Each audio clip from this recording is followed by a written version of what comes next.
Mikel, after the performance last week at Old Trafford, how frustrated are you with what you've seen here this evening? Yeah, first of all, congratulations to Aston Villa for the way they played and the victory. And after that, obviously, we perform below our standards. And I have to say that since I'm the Arsenal manager, it's the first time that I've seen us play and we weren't a team. They seemed to unsettle you right from the very first moment when they had the goal disallowed for VAR. What was it with your players' mentality tonight that didn't seem to be there?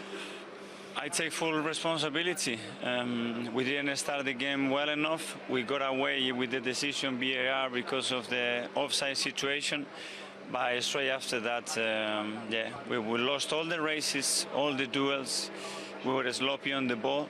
And when we created the chances to score, we didn't even hit the target. So it's a really bad combination as the game went on and we started to be more open and chase the games more, and we left more spaces. Obviously, it's a team that can do that to you, and on the counter-attack, we look really vulnerable. You've set some very high standards here since you arrived as the Arsenal head coach. Have you let the players know tonight that those standards have slipped? Yeah, but I take full responsibility for that because I'm responsible to make the team perform on the pitch, and today we haven't showed it, and today we weren't a team, so this is my job, and that's why I'm standing here. We've got the international break coming up. Is that a frustration for you when you've had a performance like this not to have a game straight away? It is a frustration because it takes a lot to build momentum, to build things, to start to create certain way of being, of living, of performing, and when something like that comes up, it's a hard one to take. But as well, I always believe that through bad moments you learn more than in positive moments, and now I want to see the reaction of everybody, all the staff, players, how we react. If we start to blame each other, or we get ourselves a mirror and look ourselves in the mirror, and when we come back, we start to perform better and more consistently. Mikel, we thank you for your honesty. Thank you. Thank you. How special a night was that for you and Aston Villa? Yeah, most importantly, we got the 3 points, obviously, against a good side here at the Emirates. Unbelievable, I think. We worked so hard, you know, first half, side to side, trying to, you know, we know their game, they're going to pass it and move it. Just got cut off the lines into the midfield, and I felt like we did that first half, and second half it gave us the freedom to go and play. And how big a boost is it for you as a team, having had those 2 heavy defeats, to come here tonight and keep a clean sheet as well? Yeah, obviously against a great side as well. You know, we've conceded quite a few goals the last couple of games, but you know, it's how we bounce back, and we've done that tonight. 6 goals for you now in the Premier League. How are you enjoying this step up from the Championship? Yeah, I'm loving it. Obviously there may be a bit of pressure, you know, new signing, stuff like that. Everyone wants you to perform, but I've got to get my head down and just work hard. That's what I'm trying to do, and get goals, and thankfully it's happening. It's a very much, or a new look, Aston Villa side with the likes of yourselves arriving. You're up to 6 tonight. How much more is there to come from this team? Yeah, I think a lot, you know. You've seen it tonight, you've seen it against Liverpool and the start of the season. Once we got our shape right and our tactics, you know, I think we're a great side, and we can beat anyone. Well done. Thank you, Ra. And as an Arsenal fan, how much did you enjoy that? Yeah, loving it. I'm not sure my granddad and my Uncle Baz are going to be too happy about that because they're Arsenal fans.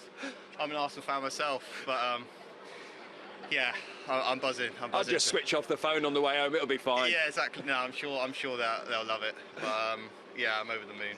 Well done, mate. Thank you. Cheers. That's a lovely end to another very productive day for Ollie Watkins, an Arsenal fan from an Arsenal. Like what I see with him. I really do. I watched him a lot for Brentford, actually, last season. Brentford were a really good team. I thought they'd come up. They just fell at the final hurdle to Fulham, obviously, in the playoffs.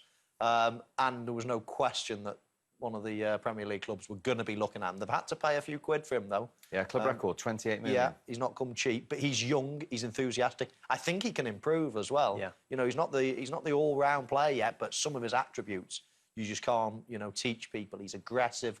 He wants to work hard. He loves the challenge. He gets in where it hurts to score goals. And I think he's going to be a big hit for Villa. And as you said then, you know, he's dealing with the pressure. He's taking it in his stride, isn't he? Yeah, and then it's only a big money signing because he came from the Championship, wasn't it? Really, for a centre forward, the money that they've paid, there's not a huge amount of money. He's scored 6 goals already, so he's almost paid it off. If people think Diogo Jota has paid his fee off for Liverpool, well, then he's certainly paid his off. And as Michael said, his attributes are brilliant. He wants to work hard. He wants to learn. He throws himself in the right areas at the time. You see for his second goal, from arguably the assist of the season from Ross Barkley, that volley across. But he's there throwing his head at it, you know, where it hurts.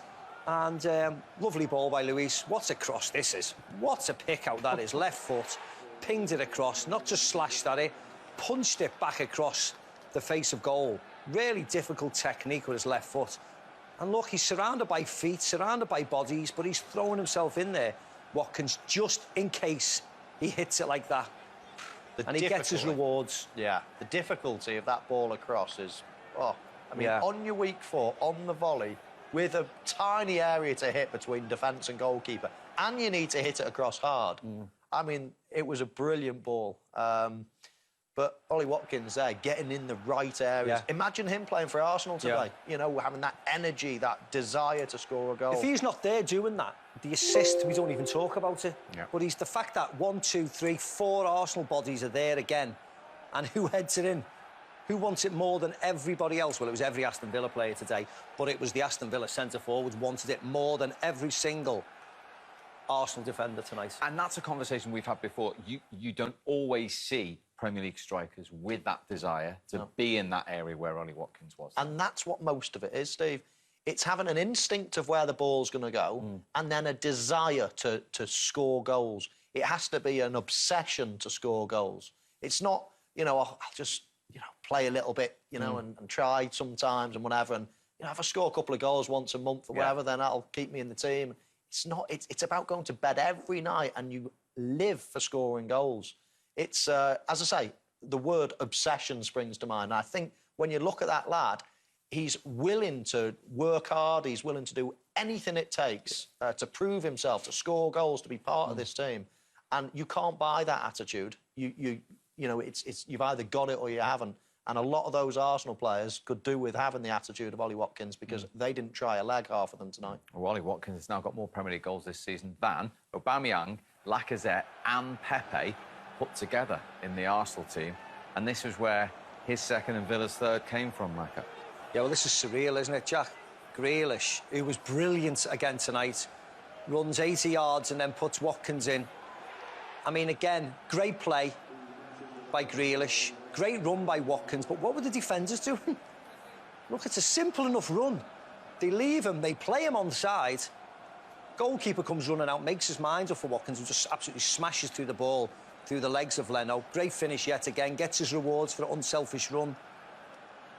And it's just, again, more desire. I'm going to run in the right positions. I'm going to give Jack Grealish an option that I'm going to run. He can either feed me in or cut inside himself, just working unselfishly all the time, but he gets his rewards. It's amazing as well, the names you just reeled off your tongue, the Aubameyangs, the Lacazette. You know, naturally you'd say they're gifted players, more gifted than Ollie Watkins at the moment. But I know who I'd have in my team all the time, yeah. Really? You know, yeah, you just have to have that desire. You can't turn it on and off. And at the minute, I think Arsenal, not at the minute, for about 10, 15 years now, Arsenal players have turned it on and off. They've always been able to beat big teams. They've always been, you know, flair players in their team. But that day-to-day desire to improve, to work hard, to get on the end of things like he did today, I think they could take a leaf out of his book. Let's hear from the man who worked, of course, with Ollie Watkins at Brentford and brought him in the summer to Aston Villa. It is, of course, the Villa boss, Dean Smith. Dean, did we see the very best of Aston Villa tonight? It was a really pleasing performance. Lots of facets to it as well. Really good defensive shift, I thought, from the whole team tonight, and caused them problems. Certainly with some of our counter-attacking, scored after 45 seconds, I think it was. You know, and had a few more chances as well. So really good performance all round. You seem to unsettle Arsenal right from the very go. Was that always the game plan this evening? Yeah, I mean, we didn't want them to have a nice, easy game where they could just go and pass it where they wanted. They're a really good team, got lots of good footballers, and they build up. I think they've scored the most open play goals that have started with the goalkeeper. And we wanted to make it difficult for them, and I thought we set the tone. They had a throw-in over there, and they had no one to throw it to. It took them about 30 seconds, and then we won the ball back and went and scored. 3 away wins in the Premier League out of 3 this season, and a clean sheet tonight. How well are things going away from home? A lot better than last season, that's for sure. You know, we couldn't keep a clean sheet last season. Now with our first 3, we've kept 3. So, as I say, defensively, really pleased tonight with the shift from the whole players.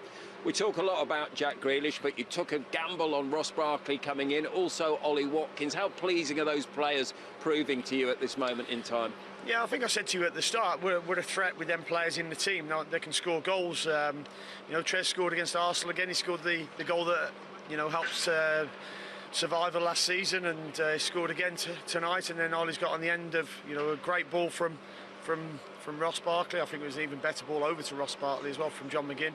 And then, you know, Jack sets one up as well for Ollie. So really pleasing. They're all blossoming really well, but there's still more to come from them. International break coming at an ideal time for you to get some rest in where possible? Yeah, unfortunately, there's about 12 players that won't be getting any rest because they're all travelling, and I've just said to them all in there, wish them all the best, especially, you know, John McGinn, who's got the play-off for Scotland, and Kieran Tierney, obviously, of Arsenal. Well done. Cheers, thank you. Yeah, very good on the road. Aston Villa, reminder, first time they've won their first three league games away from home in any division in their history. And he touched upon Jack Grealish there with Ross Barkley. You two noticed that link-up, that relationship, very evident again today.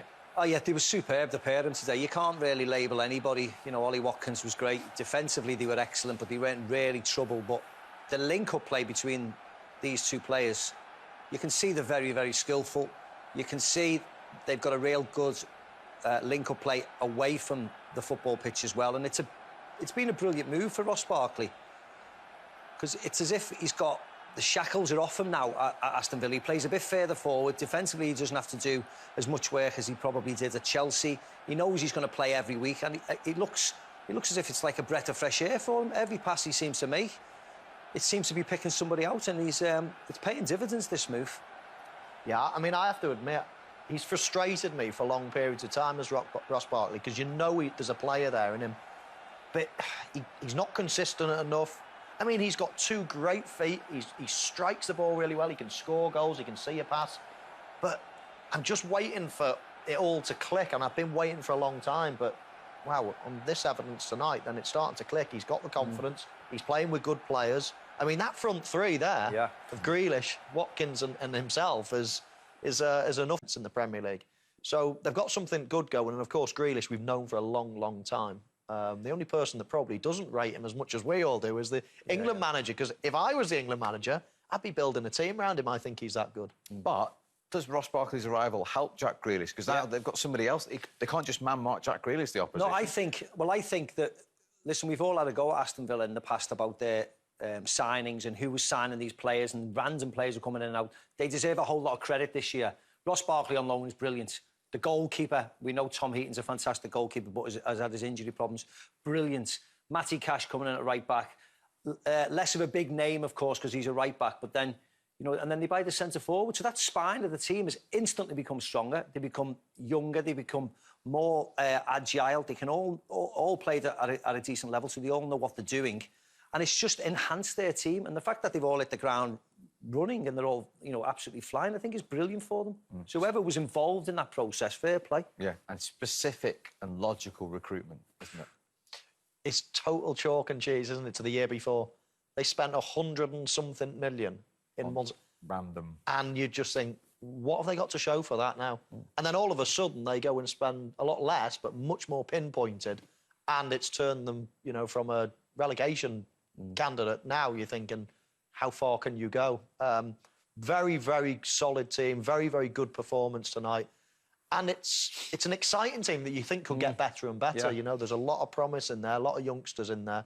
And now onwards and upwards. The signing seems to have made the other players who struggled last year much better players, doesn't it? Made them more confident. You know, the defenders look way better than they did last year. You know, people on the park now look as if Trezeguet, El Ghazi, they all look as if they've got roles to play, all enhanced from the new players